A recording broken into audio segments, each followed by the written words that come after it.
welcome back to the Vegan Experimentalist channel. We're here for another taste test. We will be doing a meat edition and we'll be tasting 5 different vegan meat products. Here we go. Sounds good. First up is Daring Chicken, plant-based chicken. I got the Cajun flavor. I think there was maybe a lemon and a plain. I'm very excited about this Cajun flavor. I'm glad you picked the Cajun. It is frozen and I had to cook it. I may have overdone it a little bit, but I'm excited. Right, let's find out. They look really good. Ooh. Here we go.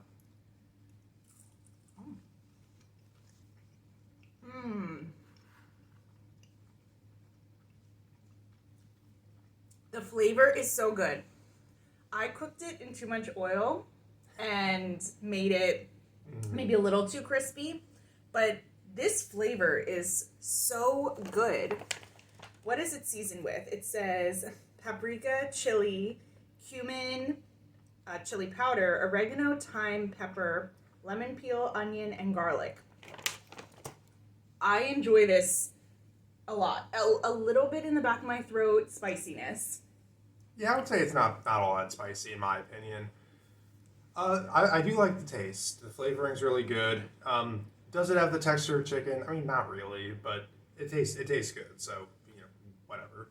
How would we use this, do you think? I mean, even though it doesn't quite have the texture of chicken, you could still just use this as a chicken substitute.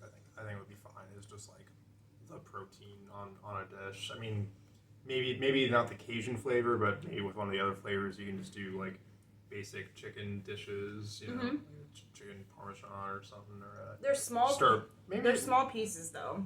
I didn't cut these. This is how they came out of the bag. So that's important to note, everyone. Yeah. This one's a little thin, so it's a little overcooked, but that's fine. I'm gonna give it a 4.5 out of 5. Like, that was extremely good. I dock it a half a point because I'm not sure how I would use the Cajun flavor, because when we sort of cook Louisiana cuisine, it's gumbo, it's red beans and rice. You could drop it in a gumbo. I think the crispiness would go away because it would just be wet, and I don't think it would be as good. I would prepare this crispy. So what is your score? I mean, I'd give it a 4.5 as well. I think, again, maybe not the Cajun, but this could be used in a stir fry. Up next, we have Jack and Annie's maple breakfast sausage. One of my sisters highly recommended the Jack and Annie's brand, so I'm excited to try it. Okay. The Jack stands for jackfruit. It's a vegan meat substitute that has jackfruit, water, soy flour, and I don't think I've ever seen like sort of mass-produced jackfruit type stuff. Usually you pull it out of a can and cook it in like sort of a shredded barbecue type thing. So here we go. These were also frozen and I had to cook them. All right, let's dig in.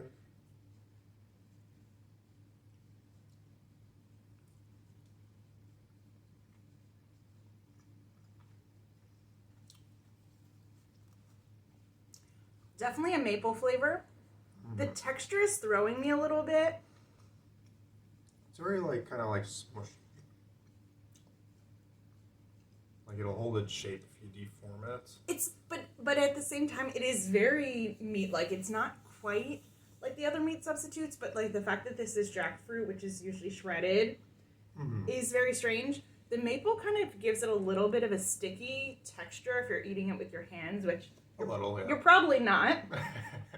What do you think? I gotta say I didn't like this as much as the chicken. Same. I'm not sure. I mean, again, I guess I'm as a non-vegan, I'm mentally comparing it to a meat sausage, and it's not really as good, and it's less as good than the chicken was, if that makes sense. Maybe I don't like the maple flavoring too much. Is maybe my issue with this one. A strange texture, although like closer to meat than I expect most jackfruit things to be. That's the thing. Like, I'm gonna weight it pull that one off a little higher because this is such a unique product. That was jackfruit. That blew me away. The flavor wise, compared to like a Beyond sort of breakfast sausage, I'm gonna give this a 3.5 out of 5. Okay, I was gonna give it a 2.5. So Up next is a company I've been hearing about for years. I'm not sure if they're sold just regionally because they're based in Minneapolis. If you know what I'm talking about, it's the Herbivorous Butcher. And I think a few years ago when they came out, they were sort of marketed as the first vegan butcher. So we're here in Chicago, a few hundred miles from Minneapolis, and we went to this all-vegan market in the uptown neighborhood of Chicago, and they had several products by this brand. They were very expensive, so I only got Premium. one. So we have the pepperoni today. And here we go. So this is uncooked, just straight sliced, straight cold slice, cold cut from the refrigerator. Here we go.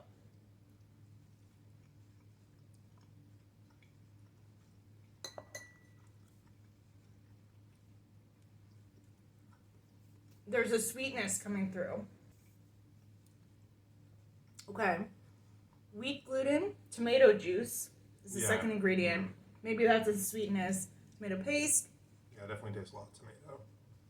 They've attempted sort of the fattiness in pepperoni by putting in cooked tapioca pearls, which is a very interesting thing I've never seen before. If you could see the pearls, the texture. Yeah. I mean, this is pretty good. I mean, it suffers, I guess, from the same thing that a lot of vegan meat suffers from, is that in terms of replicating the texture, it can't because it's just too soft. There's no like springiness to it that like some meat products will have. The fatness, like the fattiness comes through a little bit, but not quite. Maybe if you cooked it and melted the tapioca like pearls on a little pizza? bit. Yeah. I could see it like maybe melting off on a pizza, and then I make the fattiness inherent in the tapioca sing a little bit. Now that I've had a few slices, the spice is in my throat. Like before, I tasted a lot of sweetness, probably from the tomato. I'm getting spice. That's nice. I don't have a lot of occasion to eat pepperoni. We bought this a few weeks ago, and I was thinking, should I cube it and put it in a pasta instead of like pancetta, like a creamy pasta? And I just, nothing felt right. I think this is a snackable item. I wouldn't purchase again for that reason, that I don't really want to sit around and snack it, and I couldn't figure out how to use it, but I would definitely try their other products when I'm back in that store. See, I actually think it would go good in a vegan pancetta or something. I'm going to disagree with you on that one. Well, we have plenty left, so we can attempt to make it. So your score? I'll give it a 4. Yeah, I think that's a solid 4 for me as well. Up next, we have another jerky. I think it was one of our latest videos. We did try some sort of Beyond Jerky. Okay. I've never seen this brand. I picked it up in a random grocery store in Rogers Park neighborhood of Chicago. It's called Noble Jerky.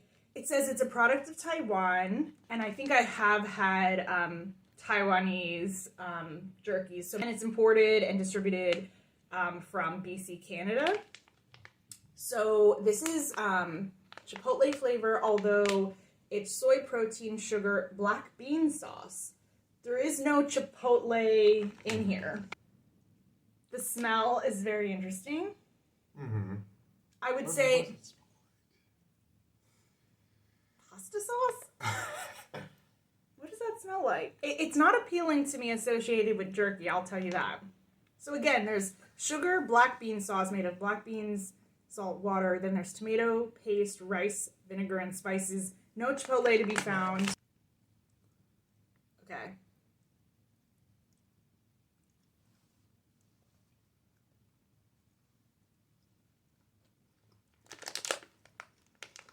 I think I'm in my head, but I don't care for it at all. What are you in your head about?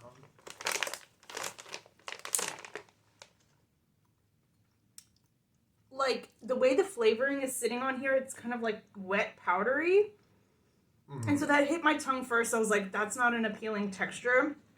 And then it's very tomato pasty. It's not Chipotle. I don't like it. Yeah, you could definitely, like, if you wanted to, lick all the spice off this fairly easily. It's not, like, integrated in there at all. I don't like it. All right, it sounds like Rachel's giving it a 1. I'll give it a 3. I thought it was fine. I mean, I'd prefer if it were not spiced in the way that it is.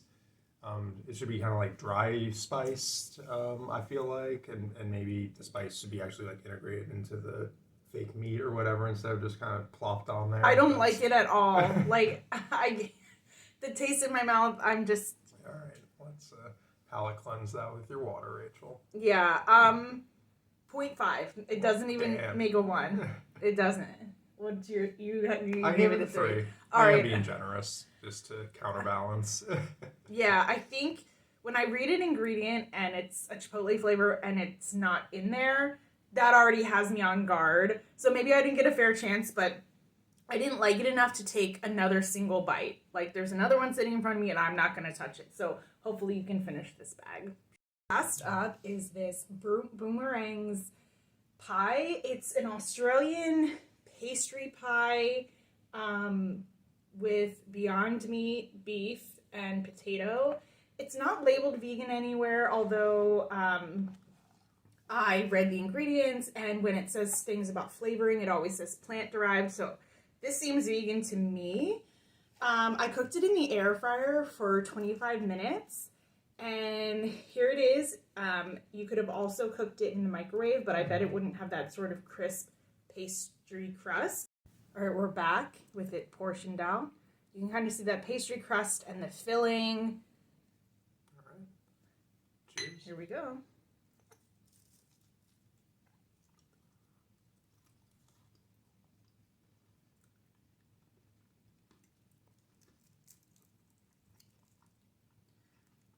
I've never had what they're sort of describing as this Australian type of meat pie.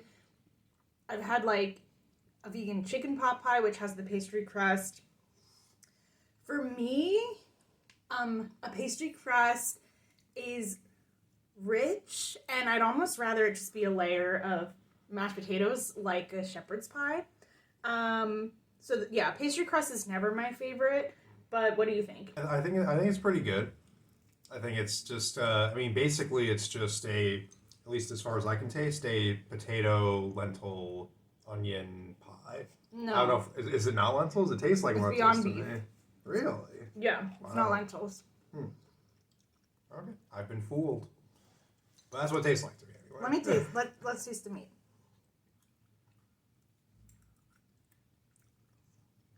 Yeah, it's kind of got that hard texture that lentils would be not having. The flavor profile is boring. It's a little too salty. Like, I guess this is what it is supposed to be. Yeah, it's on the salty side for sure. Yeah, but so is sort of anything from the refrigerator, or the freezer section. Yeah, I'm not gonna hold that against it. It's kind of baked in. Yeah, it's just like kind of a gravy, but there's no interesting flavor profile. Yeah, I guess you could say that.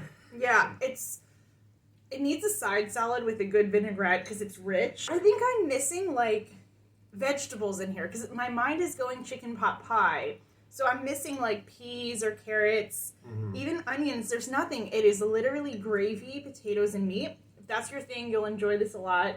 For me, I'm going to give it... The flavor's a 3. I just wouldn't repurchase because it's just not my favorite type of item. Yeah, I'd give it a 3.5. It tastes pretty good. The gravy's not bad. Yeah, I mean, I don't care for like the sweetness of a pot pie crust, but you know, the gravy's honestly pretty good. So I'll give it a 3.5 for that. I think that was fun, but I will say after tasting 5 vegan meat products, I'm a little salted over. Generally in our taste test, we do a little sweet, we do a little savory. This was salt on salt. But yeah, there was a few great products. I really liked that daring chicken. That is what I will definitely repurchase. And then like, I would say high quality vegan meats overall. Yeah, the chicken and the pepperoni were the clear standouts, I think, for both of us. But yeah, we're all excited for the new evolutions in vegan meats. And I don't eat a ton of vegan meat. I love tofu. That's my number one. Beans and lentils are my number two.